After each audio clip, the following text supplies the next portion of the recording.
देश में बिहार एकमात्र ऐसा राज्य है जहां पिछले 10 साल में 11% सिंचित भूमि कम हो गई है। मतलब अगर 100 एकड़ पहले, आज से 10 साल पहले 100 एकड़ जमीन में सिंचाई की सुविधा थी, तो आज वो घट के 89 एकड़ ही रह गया है। बढ़ने की बात तो छोड़ दीजिए। और सामान्यतः जिन गांवों में, जिन एरिया में हम लोग घूम रहे हैं, जल प्रबंधन को लेकर जो सरकार की अदूरदर्शिता है या जो नाकामी है, वो इसमें झलकती है कि ज्यादातर जो खेती करने वाले लोग हैं, या तो उनको बाढ़ का सामना करना पड़ रहा है या उनको सुखाड़ का सामना करना पड़ रहा है। बहुत कम ऐसे किसान हैं, बहुत कम ऐसे खेत हैं जहां सिंचाई की सुविधा है और बाढ़ का खतरा नहीं है। और जल जमाव, नदियों का कटाव, ये समस्या तो इसके ऊपर से है। तो पूरा जो जल प्रबंधन है खेती से जुड़ा हुआ, उसकी जो किसानों की हालत है, जल प्रबंधन की खराबी, जल प्रबंधन की कुव्यवस्था की वजह से किसानों की मुसीबत बहुत ज्यादा है। लेकिन इन दोनों के बावजूद किसान जो कुछ भी यहाँ पैदा करता है, उसकी सबसे बड़ी समस्या जल प्रबंधन, खाद बीज का उपलब्ध होना, ये नहीं होकर ये है कि उसको जो उपजाता है, जो फसल किसान उपजाता है, उसको उसकी कीमत नहीं मिलती। इस समय में हम लोग पैदल चल रहे हैं, ये वही समय है जब धान की और गन्ने की कटाई हुई है। पिछले 3-4 महीनों से, 4 महीनों से हम लोग देख रहे हैं। औसतन लोगों ने बताया कि उन्होंने धान 1200 रुपए से 1500 रुपए क्विंटल के दर से बेचा है, जबकि धान का सरकारी समर्थन मूल्य 2050 रुपए है। पैक्स की कुछ व्यवस्था यहाँ है, मंडियों की कोई व्यवस्था तो है नहीं। तो पैक्स के माध्यम से कोई सरकारी खरीद हो रही हो बड़े पैमाने पर, ऐसी बात है नहीं। आंकड़ों से अगर आप उसको समझिए तो इसका कितना बड़ा नुकसान है बिहार के किसानों का। पिछले 10 वर्षों में बिहार में सिर्फ 13% धान ही समर्थन मूल्य पर खरीदा गया है, और गेहूं के लिए ये प्रतिशत है 1%। हम लोग गांव देहात में बिहार में बैठते हैं, चर्चा करते हैं कि पंजाब का किसान बहुत आगे है, बहुत धनी है। तो पंजाब के लिए, आपके परिप्रेक्ष्य के लिए बता दूं कि पंजाब में 70% धान और गेहूं समर्थन मूल्य पर सरकार या सरकार की एजेंसियों के द्वारा खरीदा जाता है। बिहार में वो आंकड़ा है 13% और 1%। इसका अगर आप आर्थिक परिणाम देखेंगे तो आपको पता चलेगा कि बिहार में समर्थन मूल्य पर फसलों के न खरीदे जाने की वजह से हर साल किसानों को करीब 25,000 करोड़ रुपए का नुकसान हो रहा है। पहली सबसे बड़ी योजना जो चल रही है वो है प्रधानमंत्री गरीब कल्याण योजना, जिसमें लाभार्थियों को 5 किलो अनाज मिलने की बात कही गई है। बिहार में व्यवस्थित तरीके से किसी भी व्यक्ति को 5 किलो नहीं बल्कि 4 किलो ही अनाज मिल रहा है। और ऐसी व्यवस्था, सुंदर व्यवस्था चोरी की शायद पूरे देश में नहीं है, क्योंकि हर प्रखंड में 15,000 से 25,000 क्विंटल तक अनाज हर महीने आता है। और इसमें व्यवस्थित तरीके से 40 रुपए क्विंटल की दर से औसतन कमीशन या भ्रष्टाचार के तौर पर निकाला जाता है। और ये पैसा जनप्रतिनिधियों और अफसरों के बीच में बंट रहा है। और मैं कैमरे पर कह रहा हूं, जनप्रतिनिधियों में विधायक, ज्यादातर जगहों पर विधायक शामिल हैं, विधायक भी इसमें पैसा ले रहे हैं। और एक और भाजपा की सरकार है, दिल्ली में दावा कर रहे हैं कि हम लोग अनाज भेज रहे हैं, और दूसरी ओर ज्यादातर जगहों पर जहां मैं अभी पैदल चला हूं वहां भाजपा के ही विधायक हैं। तो उसी गरीब कल्याण योजना में ये लोग 40 रुपए प्रति क्विंटल की दर से कमीशन ले रहे हैं, पीसी ले रहे हैं, जिसकी वजह से लाभार्थियों को 5 किलो के बजाय 4 किलो अनाज ही मिल रहा है। तो कोई पार्टी बना ही नहीं रहे, जन सुराज अभियान चल रहा है।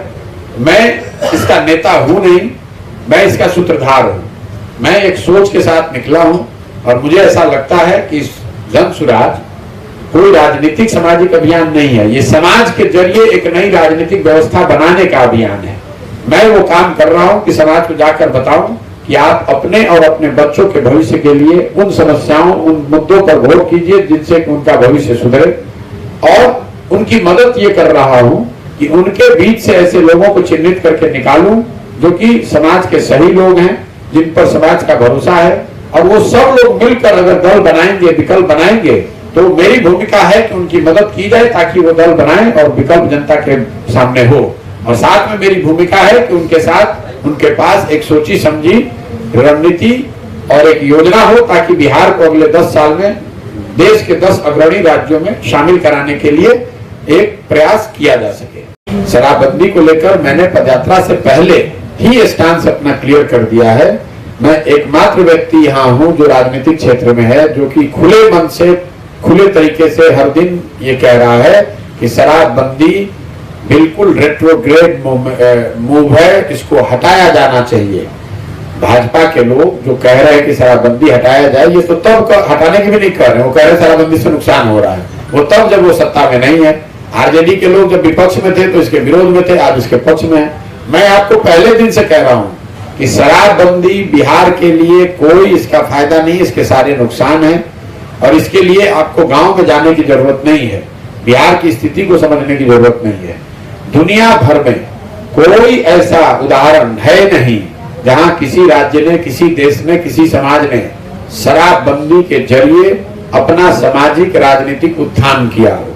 दूसरी बात, लोग बताते हैं कि गांधी जी ने शराबबंदी की बात कही, तो वो बात भी सिरे से गलत है। मैं खारिज करता हूं, कैमरे पर आपको चुनौती भी दे रहा हूं, रोज बोलता हूं। अगर आपने गांधी को, किसी ने जो पढ़ा है, पढ़ने या समझने का दावा करता है, वो मुझे लाकर दिखा दे कि गांधी जी ने ये कहां कहा है कि सरकार को शराबबंदी लागू करना चाहिए। गांधी जी ने जीवन के कई वर्च्यूज की बात करी। उन्होंने ये कहा आप वेजिटेरियन होना अच्छा है। उन्होंने ये नहीं कहा कि सरकार कानून बना दे कि जो नॉन वेजिटेरियन है उसको जेल में पकड़ लिए बंद कर दिया जाएगा।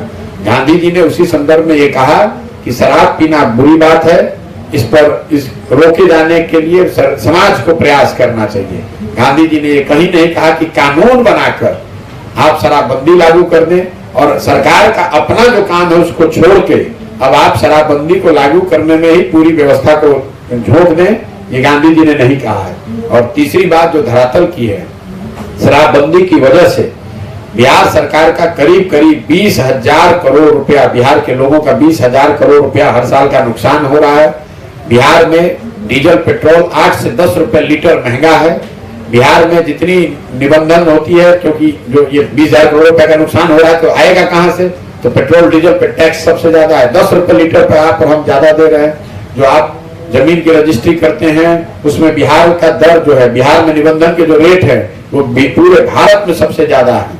अगर किराया, मैं समझता हूं कि नीतीश कुमार जो खुद पढ़े लिखे व्यक्ति हैं, उनके शासन 17-18 साल के शासन काल में बिहार में शिक्षा व्यवस्था का ध्वस्त हो जाना उनके पूरे शासन काल का, उनके कार्यकाल का सबसे बड़ा काला अध्याय है। क्योंकि अगर मान लीजिए कि यहाँ सड़क टूट गई है, नहर नहीं है, कल एक अच्छी सरकार आ जाए तो शायद सड़क बन सकती है, नहर में पानी आ सकता है।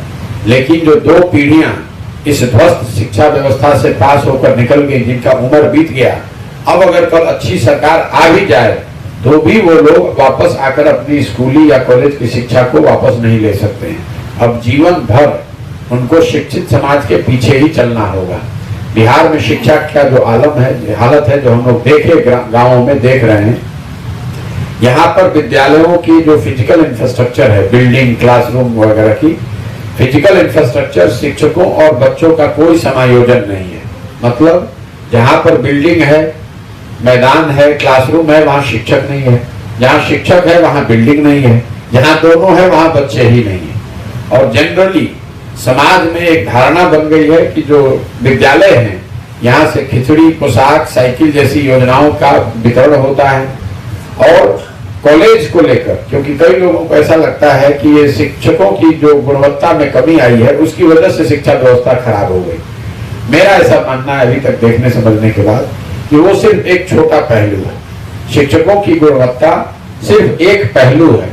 शिक्षा व्यवस्था के ध्वस्त हो जाने के पीछे सरकार की शिक्षा को लेकर उदासीनता, समाज में इसको लेकर कोई चेतना न होना और समता मूलक शिक्षा व्यवस्था बनाने के नाम पर पूरे बिहार में उत्क्रमित विद्यालय और नियोजित शिक्षकों का जाल बनाने की जो कोशिश की गई है, शिक्षा व्यवस्था ध्वस्त उससे हुई है। हर जगह स्कूल बनाने के चक्कर में बिल्डिंग बना दिए गए, टेढ़ी मेढ़ी पैसे खर्च किए गए। ये चिंता नहीं की गई कि वो आप स्कूल बना रहे हैं कि बिल्डिंग बना रहे हैं। जहां बिल्डिंग बन गई, ये किसी ने सोचा ही नहीं कि वहां से टीचर कहां से आएगा। टीचर को कागज पर ही इन विद्यालयों को उत्क्रमित कर दिया गया। तो जो प्राथमिक विद्यालय थे वो उच्च हो गए, उच्च माध्यमिक हो गए, +2 हो गए। इस तरह की उत्क्रमित विद्यालयों की एक पूरी श्रृंखला बना दी गई। पेपर पर सरकार हजारों करोड़ रुपए खर्च करके ये दिखा रही है कि शिक्षा व्यवस्था हर जगह गांव-गांव में स्कूल बन गया, लेकिन ऐसी बात है नहीं। हम इसके सूत्रधार हैं, इस बात के गारंटर हैं कि जो बात आपको बता रहे हैं इसको ईमानदारी से अगले 1-2 साल में पूरा करेंगे। मेरा विश्वास है कि बिहार के समाज में काबिल लोगों की, सही लोगों की कमी नहीं है। ऐसे लोगों को एक साथ लाकर ये व्यवस्था बनाई जा सकती, इसीलिए ये पूरा प्रयास कर रहे हैं। बहुत आदमी के बुझाता ये भैया सरकार में आवे चाहता हूं। अरे मेरे भाई, अगर हमारा सरकार में आवे के बाद ओकरा खातिर पैदल चले का जरूरत बा? एगो फोन करता नीतीश कुमार के नाम अपने डगमगाता, बेचारे रोज कहता हूं कि आओ कैसे मदद कर। सरकार में जाना होगा तो पहले सरकार में आ जाएंगे। ये सरकार बनाने का अभियान नहीं है, ये व्यवस्था को बदलने का अभियान है। अगर बिहार को सुधारना है तो बिना समाज को जगाए हुए आप बिहार को नहीं सुधार सकते हैं। इसलिए जीवन का सब कुछ छोड़ के सब कुछ अपना दांव पर लगाए हैं। घर परिवार ऐशो आराम सब छोड़कर ये काम कर रहे हैं ताकि बिहार में